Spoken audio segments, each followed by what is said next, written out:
ಸ್ವಾಗತ. ಎಲ್ಲರಿಗೂ ನಮಸ್ಕಾರಗಳನ್ನು ತಿಳಿಸುತ್ತಾ ಅಂತಾರಾಷ್ಟ್ರೀಯ ಯೋಗ ದಿನಾಚರಣೆ ಪ್ರಬಂಧ.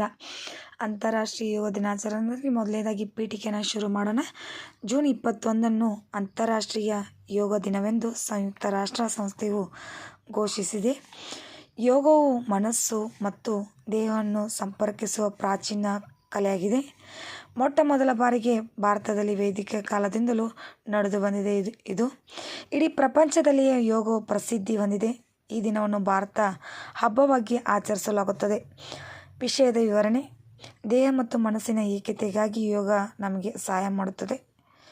ಯೋಗದಿಂದ 6 ಇಂದ್ರಿಯಗಳನ್ನು ನಿಯಂತ್ರಿಸಬಹುದು. ಯೋಗ ನಮಗೆ ಉತ್ತಮ ಆತ್ಮವಿಶ್ವಾಸ ನೀಡುತ್ತದೆ. 2014 ಸೆಪ್ಟೆಂಬರ್ನಲ್ಲಿ ನಡೆದ ವಿಶ್ವಸಂಸ್ಥೆಯ ಸಾಮಾನ್ಯ ಸಭೆಯಲ್ಲಿ ಮೊದಲ ಬಾರಿಗೆ ಯೋಗ ದಿನಾಚರಣೆಯನ್ನು ಆಚರಿಸುವ ಕುರಿತು ಪ್ರಧಾನಿ ನರೇಂದ್ರ ಮೋದಿ ಪ್ರಸ್ತಾಪನೆ ಮಾಡಿದರು. ಯೋಗ ದಿನಾಚರಣೆ ಪ್ರಾಮುಖ್ಯತೆ: ಯೋಗದಿಂದ ಉತ್ತಮ ಆರೋಗ್ಯವನ್ನು ಸ್ಥಿರವಾಗಿ ಕಾಪಾಡಿಕೊಳ್ಳುತ್ತದೆ. ಯೋಗವು ದೇಹ ಮತ್ತು ಮನಸ್ಸಿನ ಕಾರ್ಯಗಳನ್ನು ದೂರ ಮಾಡುತ್ತದೆ. ಯೋಗವು ನಮಗೆ ನಮ್ಮ ಮನಸ್ಸನ್ನು ಶಾಂತ ರೀತಿಯಲ್ಲಿ ಇಟ್ಟುಕೊಳ್ಳಲು ಸಹಾಯ ಮಾಡುತ್ತದೆ. ಯೋಗದಿಂದ ನಮ್ಮ ದೇಹದಲ್ಲಿ ಇರುವ ರಕ್ತ ಪರಿಚಲನೆಯ ಸರಿಯಾಗುವಂತೆ ಮಾಡುತ್ತದೆ.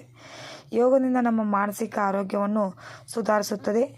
ಯೋಗವು ನಮ್ಮ ಆತ್ಮವಿಶ್ವಾಸವನ್ನು ಹೆಚ್ಚಿಸುತ್ತದೆ. ಉತ್ತಮವಾಗಿ ನಿದ್ರೆ ಮಾಡಲು ಯೋಗ ಮತ್ತು ವಿಶ್ರಾಂತಿ: ಯೋಗವು ಹೃದಯದ ಆರೋಗ್ಯಕ್ಕೆ ಪ್ರಯೋಜನವನ್ನು ನೀಡುತ್ತದೆ.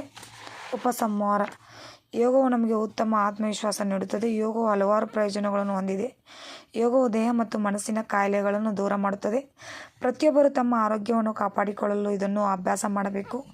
ಯೋಗವು ದೈಹಿಕವಾಗಿ ಮಾನಸಿಕವಾಗಿ ಆರೋಗ್ಯವನ್ನು ಬಲಪಡಿಸುತ್ತದೆ. ಯೋಗವು ಮನಸ್ಸಿನ ಏಕಾಗ್ರತೆಯನ್ನು ಹೆಚ್ಚಿಸುತ್ತದೆ.